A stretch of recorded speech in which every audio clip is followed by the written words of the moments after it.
Lu sadar nggak kenapa orang kaya banyak yang jadi pengusaha, kemudian sukses juga gitu? Atau sebaliknya mungkin, kenapa banyak pengusaha itu anak orang kaya? Nah gitu. Kenapa banyak pengusaha sukses anak orang kaya? Kan ada banyak tuh, ada banyak pengusaha tuh sukses, terus ternyata pas kita cari tahu, oh dia anak orang kaya dari dulu emang udah kaya gitu, kayak Elon Musk gitu, tuh emang udah kaya dari dulu. Terus kayak Steve Jobs sih kelas menengah gitu ya, keluarga menengah, tapi menengah atas lah sebenarnya, jadi bukan orang miskin. Terus kayak Jeff Bezos juga, terus kayak mungkin keluarga Sampurna salah satunya ya. Terus ada banyak lah pokoknya. Biasanya sih orang ngelihat dia dengan kacamata sinis gitu, masyarakat umum. Karena orang-orang ini bilang, oh gue juga dulu pernah susah, alah susah-susahnya lu kan anak orang kaya lu gitu. Gimana sih susahnya kan gitu ya.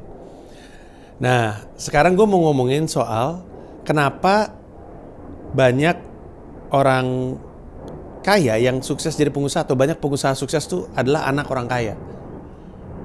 Ada sifat positif apa yang jadi karakteristik mereka sehingga mereka bisa sukses jadi wirausaha? I don't balance my work and my life because they're all jumping in the same trampoline. Assalamualaikum. Work-life trampoline. We're still hustling because we love what we do. We do what we love. Pusing tapi bahagia. Carilah pekerjaan yang capeknya membuat kamu bahagia. Gokil. Work-life trampoline, baby. Hei, Panji, mau kemana kamu? Duduk di sini. Mohon maaf, Pak Ji. Itu nyalek dulu, gagal baru stres. Ini belum mulai udah stres dia. Itu ya, ada orang kaki kanannya udah masuk sendal dicopot lagi. Mana ini, Cap? Begini coy, Firaun tuh merasa dirinya Tuhan. Zaman sekarang dia Thanos itu.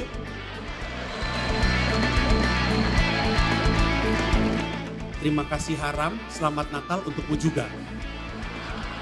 Avengers, teng teng teng teng. Pim. Assalamualaikum.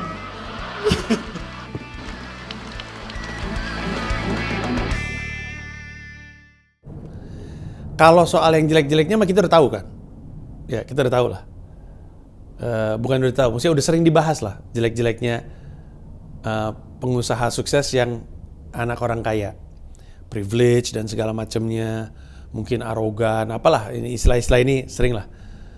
Yang jarang banget dibahas adalah hal-hal atau karakter si anak orang kaya ini yang ternyata membantu dia ketika dia berwirausaha.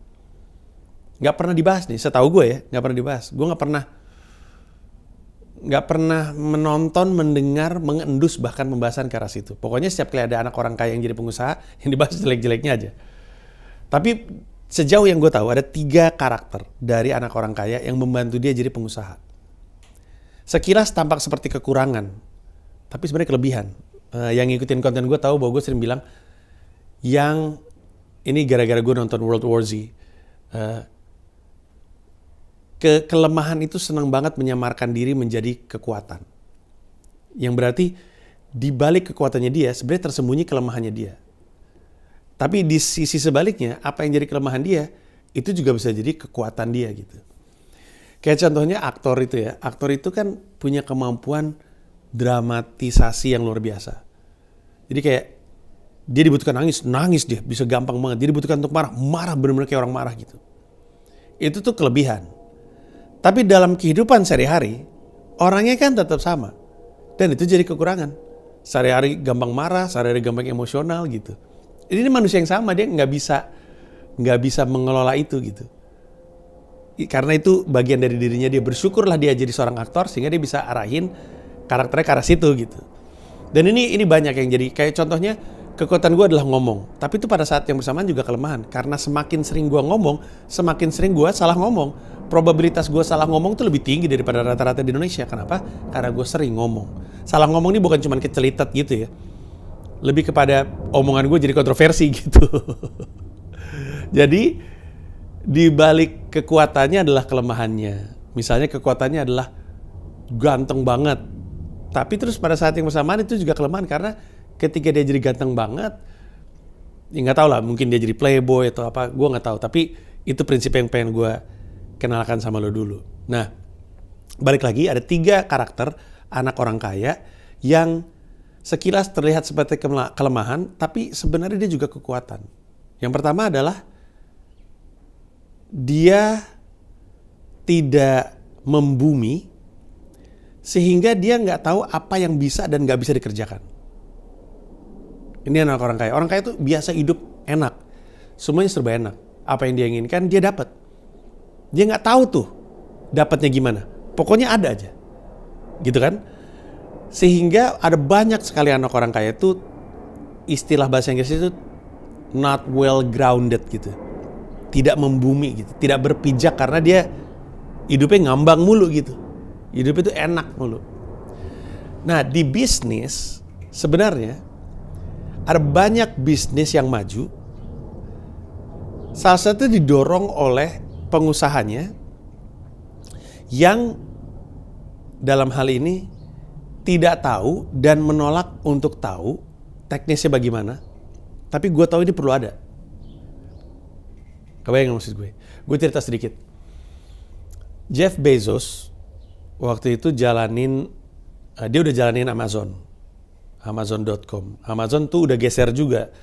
Awalnya Amazon itu kan cuman jualan buku, toko buku online. Habis itu mulai geser ke banyak hal. Suatu hari,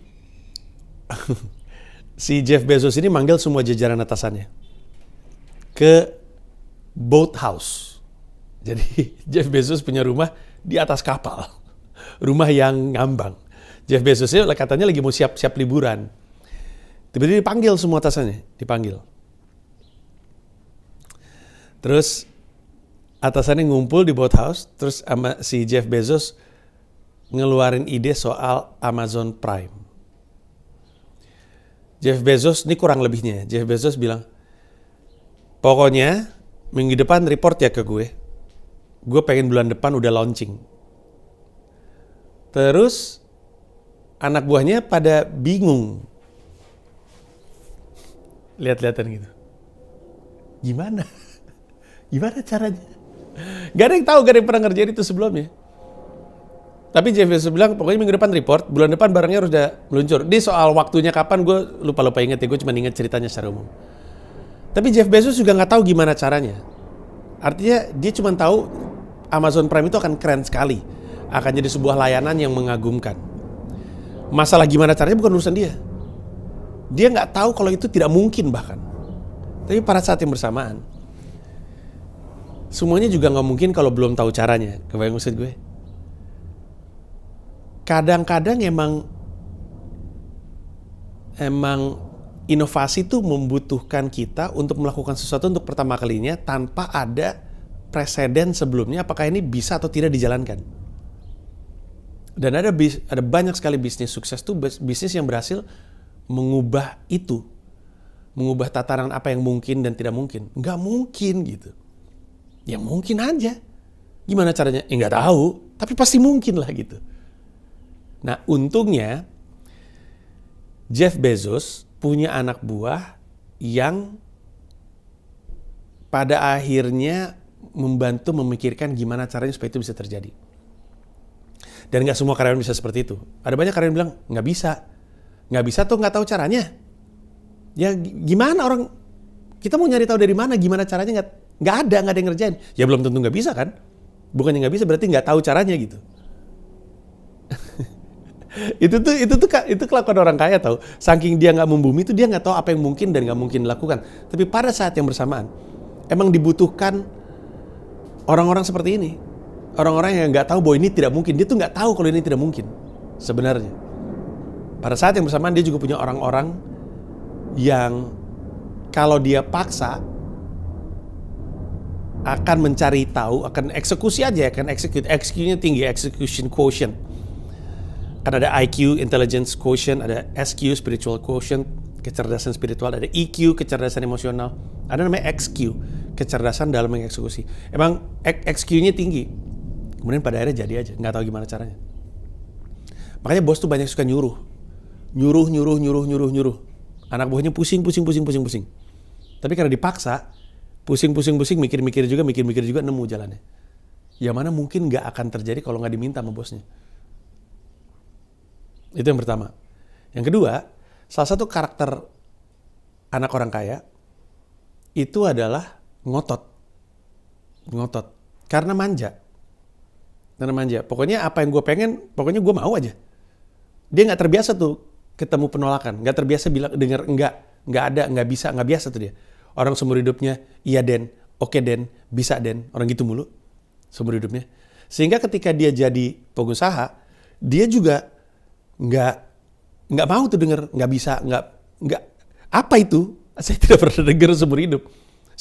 Pokoknya kalau saya minta, iya Den, oke Den, siap Den, bisa Den, ada Den gitu.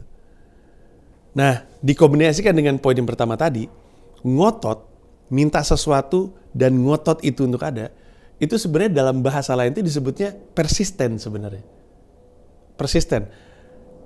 Sebuah level konsistensi yang membuat dia bisa terus menuju apa yang dia ingin. Gue pengen ke sana, nggak bisa. Bisa. Nggak boleh. Boleh. Itu tuh karakter orang kaya yang sekilas akan kerasa, apaan sih nih orang? Tapi yang kayak gini-gini nih sebenarnya dibutuhkan juga. Ngotot gitu. Dia nggak, tolong bikinin gua A. Nggak bisa. Bisa. Nggak ada selama ini. Ya lu aja nggak tahu caranya, cari tahu dong. Ya gimana caranya? Ya nggak mau tahu gua.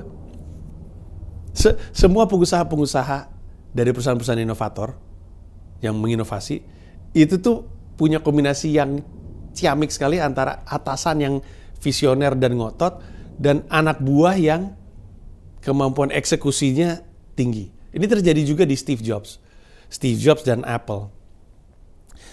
Walaupun ada banyak artikel ya yang mengatakan bahwa salah satu yang canggih dari anak buahnya Steve Jobs adalah bisa mengubah pendiriannya Steve Jobs. Itu salah satu skillnya. Tapi di saat yang bersamaan, Steve Jobs juga punya anak buah yang ketika disuruh ngelakuin A, jawabannya adalah oke, dicoba dulu ya gitu. Jadi jawabannya bukan enggak, jawabannya bukan gimana caranya, jawabannya bukan nggak mungkin, jawabannya bukan nggak bisa, jawabannya susah, tapi kita coba dulu ya gitu. Nah, karakter ketiga dari anak orang kaya adalah emang dia terbiasa nyuruh. Lagi-lagi ini terdengar sebagai sebuah kekurangan. Anak orang kaya nggak biasa kerja kan? Anak orang kaya, ini anak orang kaya secara umum ya. Kalau Anda anak orang kaya, enggak kok gue rajin, itu kan beda lagi. Anak orang kaya itu nggak biasa ngerjain sesuatu sendiri, biasanya nyuruh orang. Kalau nggak percaya, kalau punya teman yang anak orang kaya, tanya sama dia atau setidaknya keluarganya dia deh. Kalau misalnya dia terlalu muda, suruh dia tanya sama orang tuanya. Dia atau keluarganya pasti punya tukang untuk hal-hal tertentu. Untuk AC tukangnya yang ini, untuk urusan rumput tukangnya yang ini, untuk urusan barang elektronik rusak yang ini, bahkan tukang pijit aja ada. Pasti itu. Karena emang anak orang kaya nggak biasa kerja, biasanya nyuruh. Nah, kaitannya apa dengan bisnis dan kenapa ini jadi hal positif? Karena anak orang kaya emang terbiasa mendelegasi. Anak orang kaya emang terbiasa nyuruh.